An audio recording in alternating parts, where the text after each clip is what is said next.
지금은 의문이 되지 않는 질문이 됩니다. 그것은 태양이 지구를 중심으로 도는가, 아니면 지구가 태양을 중심으로 도는가 하는 이 문제에 지금은 질문을 하지 않습니다. 왜 그런가 하면 지구는 태양을 중심으로 돈다고 하는 이 생각을 보편적인 생각으로 받아들이고 있기 때문입니다. 그런데 과거 한때 오랜 시간 동안 이런 생각을 갖지 않았고 다른 생각을 가졌습니다. 그것은 바로 태양은 지구를 중심으로 돌고 있다고 하는 생각이었습니다. 1세기에 플롤레마이오스라고 하는 과학자가 문제를 이야기하며 그때 태양은 지구를 중심으로 해서 돌고 있다 하는 이런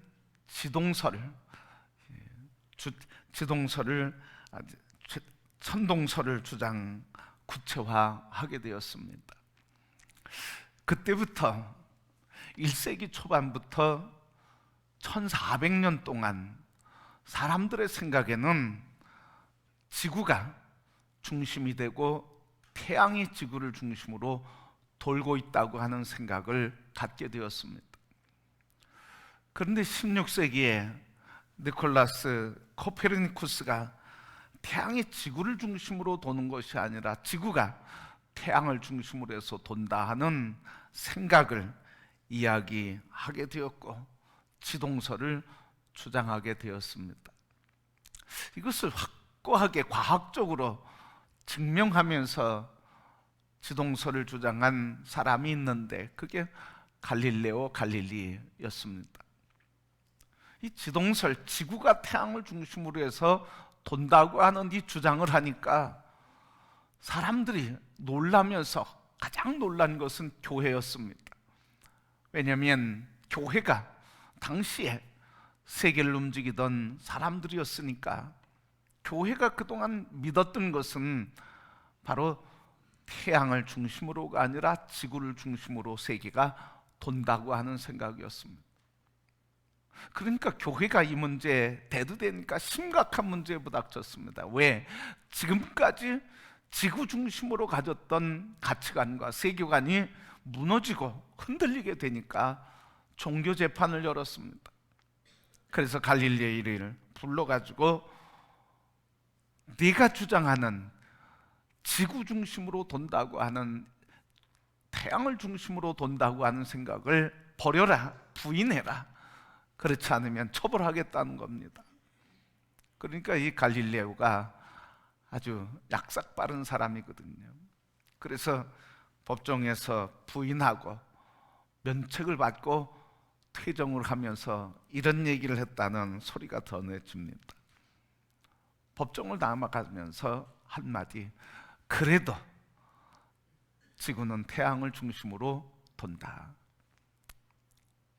여러분, 이 이야기를 사람들이 압축해서 이야기하는데 이것을 우리는 태양을 중심으로, 지구를 중심으로 해서 태양을 중심으로 돈다고 하는 이 가치관과 세계관의 대전환이 일어난 이 사건을 우리는 코페르니쿠스적인 변혁이라 그렇게 얘기합니다. 그러니까 완전히 뒤집어지는 사건, 이걸 코페르니쿠스적인 사건이라 이렇게 얘기합니다. 성도 여러분, 하나님께서 우리에게 말씀하시는 말씀은 뭐냐면 하나님 중심으로 살아라, 말씀 중심으로 살아라, 하나님 중심의 세계를 얘기하고 있습니다. 그래서 창조를 하서부터 성경의 모든 역사와 흐름은 하나님 중심의 삶입니다. 그래서 하나님께서 가나안 땅을 들어가기 전에도 광야에서 이스라엘 백성들에게 신명기를 가르쳐주면서 하나님을 경외해라, 그리고 가나안 땅 들어가서 만몬을 섬기지 말고 오직 너희를 이끌어내신 창조주 하나님을 섬기라고 하면서 하나님 중심의 삶을 계속해서 말해주고 있습니다. 이건 뭡니까? 가나안 땅 들어가서의 삶의 가치는 뭐라는 겁니까? 하나님 중심의 삶을 살라는 거예요. 거기 들어가면 만몬, 물질의 세계가 있고 만몬이 있고, 그리고 거기 가면 유혹하는 것들이 많이 있는데 하나님 중심으로 살아라. 결코 물질 중심이요, 그리고 사람의 이기심과 욕망에 따르는 사람 중심의 삶을 살지 말라고 하는 거였습니다. 성경은 계속해서 이야기하고 있는 게, 가치관은 뭡니까? 하나님 중심으로, 말씀 중심으로, 성령 중심으로 살아라. 그런데 오늘 이 시대를 바라보면 하나님 중심에서 코퍼니쿠스적인 전환과 같은 지금 사람 중심의 세계로 전환돼 가고 있는 것을 보게 됩니다. 하나님께서 인간을 지으실 때 하나님 형상을 닮은 존귀한 존재로 지어주셨습니다. 얼마나 존귀한지 우리의 형상을 하나님 닮게 지어주셨습니다. 그래서 사람들은 그것을 본받아서, 그것을 따라서 인권이 가장 존귀하다고 하면서 천부 인권론을 주장하고 있습니다. 그것은 바로 하나님이 지으신 인간의 존엄성을 표현하고 있는 말입니다. 그런데 이 존엄한 인간, 존귀한 인간, 이 존귀한 인간에 대해서 누군가가 해를 끼치면 법에서 인권을 보호해 줍니다. 그런데 요즘은 좀 인권을 보호하는데 좀 다른 면이 있습니다. 요즘 사회적으로, 또 한국만이 아니라 미국 사회에도, 미국 교회에도, 세계 사회에서 지금 대두되고 있는 문제 가운데 하나가 바로 동성애입니다. 이 사회의 흐름은 뭡니까? 동성애를 지지해야 한다고 하는 흐름이 점점 드러나고 있습니다. 지난주에 크리스찬 학생들에게, 그리고 비크리스찬 학생들에게 이 문제를 조사했습니다. 동성애에 대해서 어떤 입장을 갖고 있느냐. 그랬더니 비크리스찬과 크리스찬들, 학생들 사이에 그렇게 큰 차이가 없다고 하는 것이 통계상 나오게 됐습니다. 조금 더 비그리스도인들인 학생들의 수치가 좀 더 높았습니다.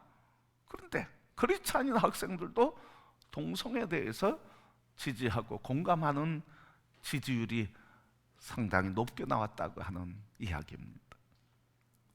이것은 역설적으로 뭡니까? 우리 교회도, 그리스도인들도 하나님 중심으로 살아가고 말씀하시는 하나님의 말씀을 따라 사는 우리도 하나님 중심의 삶이 아니라 사람 중심의 삶으로 가치관이 변화되고 있고, 오는 다음 세대는 더 심각한 것을 말해주고 있습니다. 어른들과 비교해서 많이 차이가 있습니다. 크리스찬 성인들과 크리스찬 청소년들과의 차이에 차이가 많습니다. 이건 뭡니까? 앞으로 교회가 점점점 사람 중심의 교회로 전환돼 가고, 지금 코퍼니쿠스적인 전환점에 이르렀다고 언젠가 이 역사를 압축해서 볼 때 그 이야기를 할 날이 올 수도 있다고 하는 두려움입니다. 하나님께서 계속 하나님 중심으로 살아라. 그런데 그것을 떠나니까 하나님께서 어쩔 수 없어서 이스라엘 백성들을 하나님께로 돌아오라고 그래도 돌아오지 않으니까 마지막 하나님께서 이스라엘을 분리시키고 몰락해 하고, 그리고 저들을 어둠 가운데 빠뜨리게 하며, 그래도 돌아오지 않는 그들을 향해 하나님께서 그리스도를 보내시게 됐습니다. 예수 그리스도를 보내셔서 죄를 사하게 하시고, 믿는 자마다 구원케 하시고, 성령을 부어주셔서 하나님의 말씀과 성령에, 그래서 하나님 중심의 세계를 로마를 통해서 전 세계에 확장시키게 되고, 전 유럽과 미주와 세계에 하나님 중심의 역사를 확장시켰습니다. 그런데 중세를 지나면서 다시 어둠의 시대가 들어서고, 다시 종교개혁을 통해서 오직 말씀, 오직 믿음, 오직 은혜, 오직 성령, 모든 사람들이 하나님의 제사장이라고 하며 하나님 중심의 삶을 다시 주창하고 개혁의 길을 열게 되었습니다. 그 이후에 영국에서 웨슬리 목사님을 통해 성령의 충만함을 받고 성령이 불타는 역사로 영국 사회를 구원하며, 그리고 경건주의를 통해서 1930년대 세계 부흥의 불길을 이루고 하나님 중심의 세계에 확장되게 되었습니다. 그런 역사를 거친 지금 우리가 이 역사를 바라보면 심각한 위기에 직면하고 있다고 하는 사실입니다. 하나님 중심에서 사람 중심으로, 말씀 중심에서 세상적인 가치관과 이론 중심으로 이렇게 전환돼 가고 있는, 기울어져 가고 있는 형국입니다. 오늘 이 형국 앞에서 하나님께서 본문 말씀을 통해서 우리에게 말씀해 주시는 겁니다. 왜 이렇게 전환돼 갈까? 왜 이렇게 형국이 뒤집어져 가고 있을까? 그 뜨거웠던 하나님을 향한 열정과 헌신과 충성과 예수 그리스도를 위해 살겠다고 굶주려도, 잠을 못 자도, 피곤하고 지쳐도 주님 위해 살겠다고 그 영광스러운 삶의 길을 당연한 것으로, 기쁨으로 예배와 찬송과 경배와 선교와 순교적 삶을 살았던 그 열정은 다 어디 가고 점점점 인간의 욕망과 이기심과 야망에 붙들린 삶으로 전환돼 가고 있을까요? 오늘 본문은 그것을 말해주고 있습니다. 오늘 말라기는 이스라엘 역사의, 성경의 역사의 마지막 권입니다. 그러니까 하나님의 역사의 마지막, 구약의 마지막의 모습을 말해주고 있는데, 이 말라기를 통해서 가르쳐주는 것은 이겁니다. 하나님께서 이 말라기를 쓰시게 할 때는 기원전 537년 바벨론의 포로 생활을 정리하고 하나님께서 약속한 대로 1차 포로 귀환이 기원전 537년에 있었습니다. 포로 귀환된 사람들의 사명이 있었는데, 그것은 바로 성전을 재건하는 것이고 예배를 회복하는 것이었습니다. 그래서 이 성전 회복과 예배 회복을 1차, 2차, 3차 포로 귀환까지 100여 년 되는 그 시간에 이스라엘 성전은, 예루살렘 성전은 모양은 작아져도 세워졌고 예배는 드려졌습니다. 그런데 이 시간에 하나님께서 이제 이 어둠의 시대가 끝나고 새로운 시대에 다시 오시는, 초림하시는 예수 그리스도, 오실 예수 그리스도 메시아를 준비할 그 시대가 되었는데, 그들이 오실 예수 그리스도, 그리고 오실 하나님께서 이루실 그 영광스러운 하나님의 통치하시는 나라, 그것을 잃어버리게 되었습니다. 계속되는 외세의 압력과 공격과 수탈과 피해와 그리고 긴장 속에서 저들은 점점점 하나님이 세우실 나라에 대한 소망과 하나님 말씀을 중심으로 예배와 그리고 하나님 중심으로 살아가는 가치와 세계관은 점점점 잃어버려가고, 욕망과 이심에 따라 저들이 예배를 드려도 형식화되었고, 말씀을 가르쳐도 가르치는 것을 바르게 가르치지 못하고 부패하고, 듣는 사람도 부패하게 되었습니다. 이때 하나님께서 주시는 말씀이 경고한다고 했어요. 오늘 1절 말씀 보니까 여호와께서 경고하였다. 여러분, 경고는 처음에 합니까? 마지막에 합니까? 경고는 마지막에 하는 거예요. 다시 얘기하면 이 경고라고 하는 말은 이제 마지막이라고 하는 말이죠. 내가 마지막으로 말한다는 거예요. 그런데 이 마지막으로 말하는데, 마지막으로 하는 말에 이스라엘 백성들이 반응이 너무나도 놀랍습니다.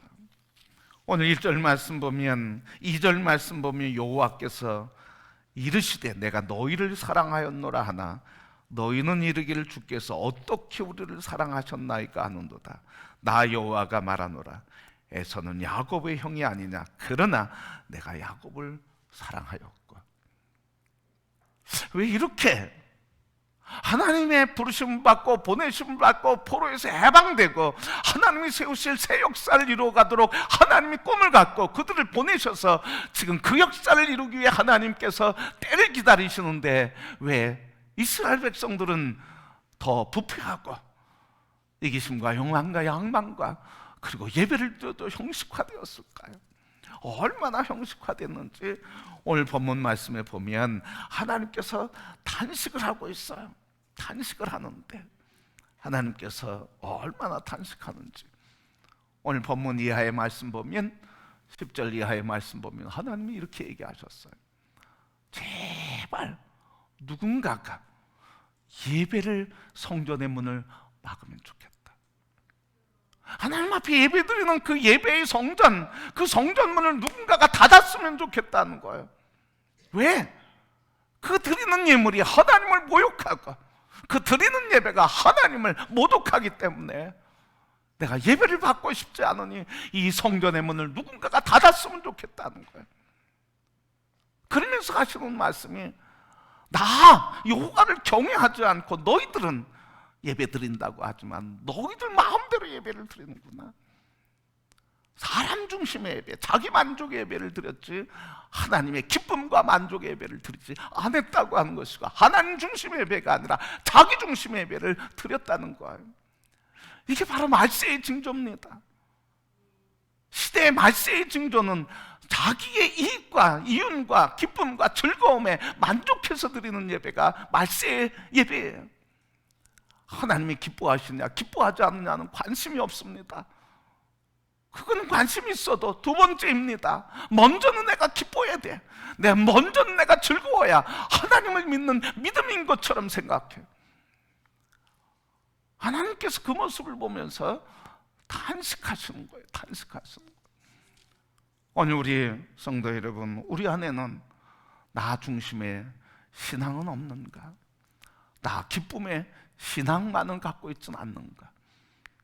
내가 드리는 예배에 하나님을 기쁘게 해드리고 하나님의 기쁨이 나를 통해 나타나기를 우리가 기도하는 그 기도가 더 뜨거워지고 더 충만해지고 더 넘치게 되기를 소원하고 축복합니다. 그래서 나의 기쁨이 아니라 주님의 기쁨으로, 주님의 십자가 사랑받은 우리로서 그 기쁨과 감격으로 하나님만을 기뻐하는 예배가 드릴 때 하나님은 기뻐하셔서 우리를 그 사랑의 기쁨과 감격 속에 넘치게 해 주실 줄 믿습니다. 이스라엘 백성들은 왜 하나님의 기쁨의 예배를 드리지 못했을까요?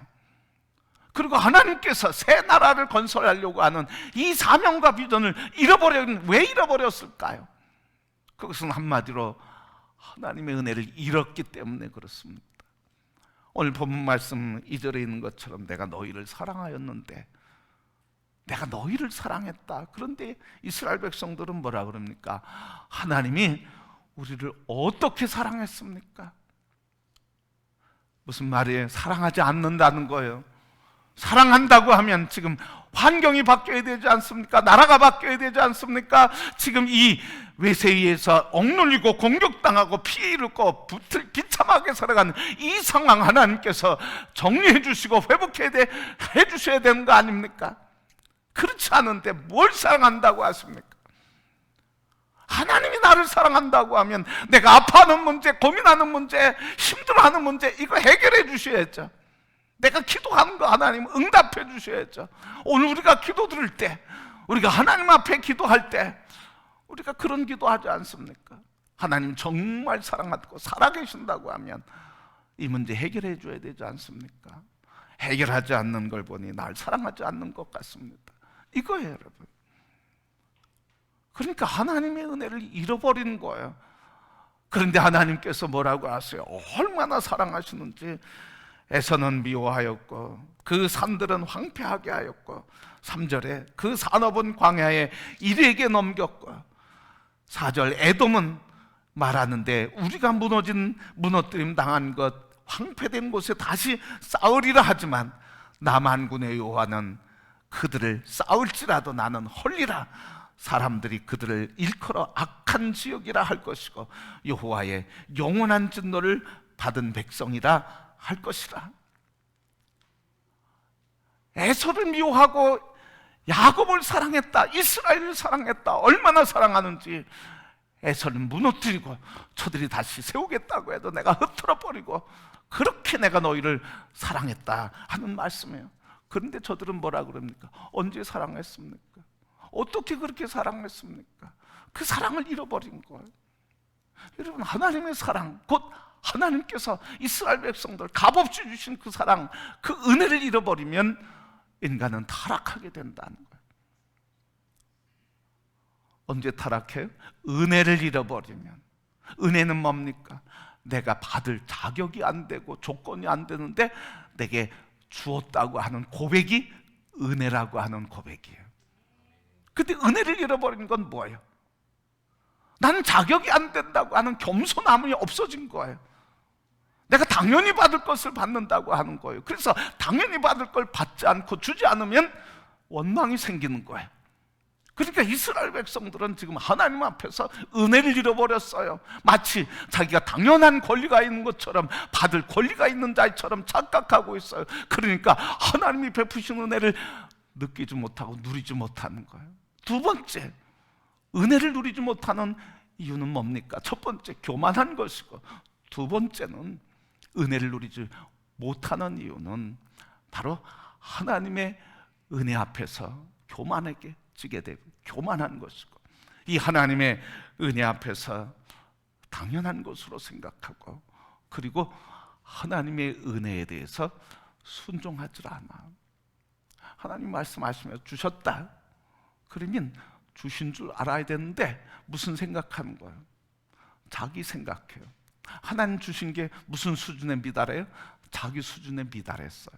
다시 얘기하면 하나님이 주시는 것보다도 자기가 원하는 것에 붙들려 있을 때는 하나님의 은혜를 잃어버려요. 그러니까 하나님이 무엇을 주시는 내가 받겠습니다, 아멘 하면 은혜를 누리는데, 하나님 주시는 것보다 내가 원하는 것, 내가 구하는 것, 내가 바라는 것, 이렇게 해결해야 되는 자기가 여기 살아있을 때, 그래서 자기를 붙들고 있을 때는 하나님의 은혜를 누릴 수가 없는 거예요. 그렇습니다, 여러분. 겸손해질 때 하나님의 은혜를 누리고, 그러나 겸손하지 못하고 자기가 살아있을 때는 하나님의 은혜를 잃어버리게 되는 거예요. 그 결과는 뭡니까? 불평하고 원망하고 믿음이 식어지고 형식적으로 되고, 하나님 앞에 예배드리는 열정이 잊어버려지고, 그리고 뜨거움이 사라지며 감격이 사라지고 기쁨이 사라지고 하나님께서 공급하신 것을 누릴 수가 없는 게 오늘 본문 말씀이에요. 그러니까 말세의 특징은 뭡니까? 은혜를 잃어버리는 거예요. 그래서 바꿔서 얘기하면 말세의 특징은 하나님의 은혜를 잃어버림으로 내가 교만해지고 나 중심의 세계에 붙들리게 되는 거예요. 여러분, 기쁨을 잃었습니까? 감사가 사라지고 있습니까? 그리고 하나님의 은혜를 노래하는 은혜가 줄어들고 있습니까? 우리가 근신하여야 할 것은 내가 나 중심의 세계관과 나 중심의 믿음을 갖고 있지 않는가? 우리는 근신해서 나를 살피고 나 중심이 아니라 하나님 중심의 믿음으로 다시 회복되어야 할 줄 믿습니다. 거기에 기쁨이 있고 은혜의 감격이 있고, 거기에 하나님의 은혜를 받아들 때 하나님 새 역사를 이루시는 놀라운 일을 이루게 하는 것입니다. 이 은혜를 잃어버리는 이유는 뭘까요? 내적인 동기는 그래요. 그러나 외적인 동기로부터 주시는 성령의 역사하심을 우리가 잃어버릴 때 하나님의 은혜를 잃어버려요. 뭡니까? 오늘 본문 말씀 6절 이하의 말씀 보면 하나님께서 제사장 그리고 백성들에 대해서 원망, 책망을 하세요. 제사장을 책망하는 이유는 뭡니까? 하나님의 말씀대로 바르게 가르치고 바르게 세워가도록 해야 되는데 그것을 하지 않았다는 것이고, 백성들을 향한 하나님의 책망은 가르침 받은 대로 말씀대로 살아가야 되는데 말씀대로 따르지 않고 자기들 생각대로 말씀을 거역하며 살아가는 모습을 하나님께서 책망하고 있어요. 가르치는 자에 대한 책망, 제사장에 대한 책망, 그리고 가르침을 받는 자에 대한 책망, 우리 이스라엘 백성 성도에 대한 책망이에요. 바르게 가르치고 바르게 듣고 바르게 선포하고 바르게 순종하는 말씀이 잃어버리고, 말씀을 잃어버릴 때 은혜를 잃어버리게 된다는 거예요. 말씀이 뭡니까? 말씀이 하나님입니다. 말씀이 성령님입니다. 말씀이 예수 그리스도이십니다. 바로 이것을 잃어버리면 은혜를 잃어버리고 우리의 삶에는 원망과 탓과 그리고 기쁨은 사라지고 우리의 삶에 하나님의 아픔만 나타나게 된다는 거예요. 그게 말세의 징조라는 거예요. 말세. 오늘 우리 본문의 말씀을 통해서 이 시대에 점점점 하나님 중심에서 사람 중심으로 넘어가는 이 세계의 흐름 속에서 이 흐름을 바꿀 수 있는 것은 우리가 아니라 우리 안에서 역사하시는 하나님의 말씀을 붙들 때 하나님의 은혜에 감사해서, 그래서 하나님 말씀을 붙들고 그 말씀의 능력 안에서 하나님 주신 은혜에 감사하고 그 은혜의 삶을 살 때 이 세계는 하나님 중심의 세계로 회복되는 아름다운 전환이 이루어지게 되는 줄 믿습니다. 그럼 지금 하나님이 하고 계시잖아요. 하나님이 이끌어가고 계시잖아요. 우리는 순종만 하면 됩니다. 우리는 그것에 아멘하면 됩니다. 그런데 아멘하지 않고 순종하지 않으면 하나님의 은혜를 잃어버리게 돼. 왜? 말씀을 잃어버리니까 하나님의 은혜를 잃어버리는 거예요. 여러분, 말씀이 다시 회복되길 축복합니다. 말씀이신 예수 그리스도, 우리 사순절을 통해서 우리의 구주가 되시며 생명이 되신 말씀이신 예수 그리스도 다시 회복하며 더 뜨거워지며 그분과 깊은 교제를 하며 우리의 신앙의 하나님 중심으로 회복됨으로 하나님께서 회복된 그들에게 가나안을 누리게 하시는 이 축복을 마음껏 누리며 사는 존귀한 삶이 되기를 주님의 이름으로 축복합니다. 그래서 말씀을 회복할 때 은혜가 회복되고, 은혜를 회복할 때 우리에게 기쁨과 감격과 감사의 노래로 예배가 회복되며 하나님이 기뻐하시는 삶을 사는 이 놀라운 은혜가 이번 사순절을 통해서 새벽을 깨우며 말씀과 함께, 예수 그리스도와 함께, 말씀과 함께 걸으며 우리 신앙의 하나님 중심의 신앙으로 다시 회복되는 뜨거운 역사가 우리 모든 성도에게 있게 되시기를 주님의 이름으로 축복합니다.